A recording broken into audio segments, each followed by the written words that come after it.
Thank you, Joe. Well, this is obviously an incredible tragedy. It's actually the worst mining disaster Russia has seen since 2010, and it's one of the worst they've seen since the Soviet era. Just to give you an idea of the scope, there were 285 miners in the mine yesterday when the explosion took place. 239 of them made it out shortly after. So there were about 46 miners missing, still missing today, and at this point, just the local authorities, the emergency services ministry, presume that they have died, likely from asphyxiation and other things that happened during this kind of mining disaster. Actually, the death toll was at one point this morning reported by the Emergency Situations Ministry being at 52. That number actually included 6 rescuers who went into the mine last night to begin looking for survivors, but then dropped out of radio contact. It was presumed that they too succumbed to asphyxiation. The carbon monoxide and methane levels in the mine just became so dangerous last night. They actually, after this, had to call off the entire search operation for the evening.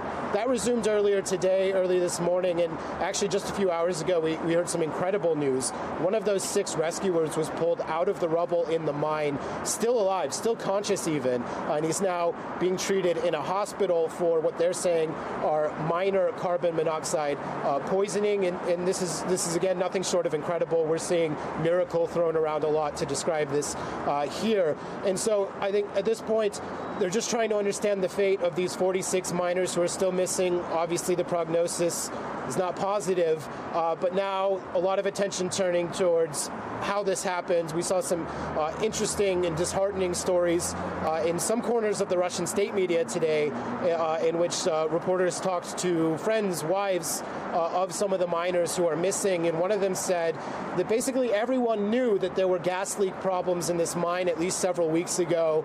She even said that there was there may have been an incident, a fire that the miners themselves put out. So Russian authorities have opened a criminal investigation looking into acts of negligence that may have allowed such a terrible disaster to happen.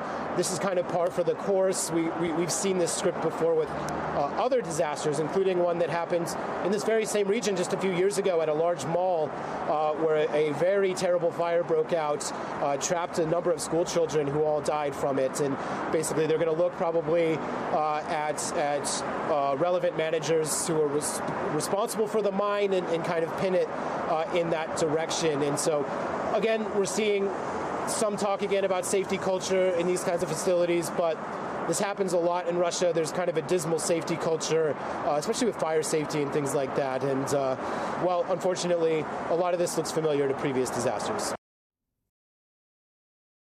Thanks for watching our YouTube channel. Follow today's top stories and breaking news by downloading the NBC News app.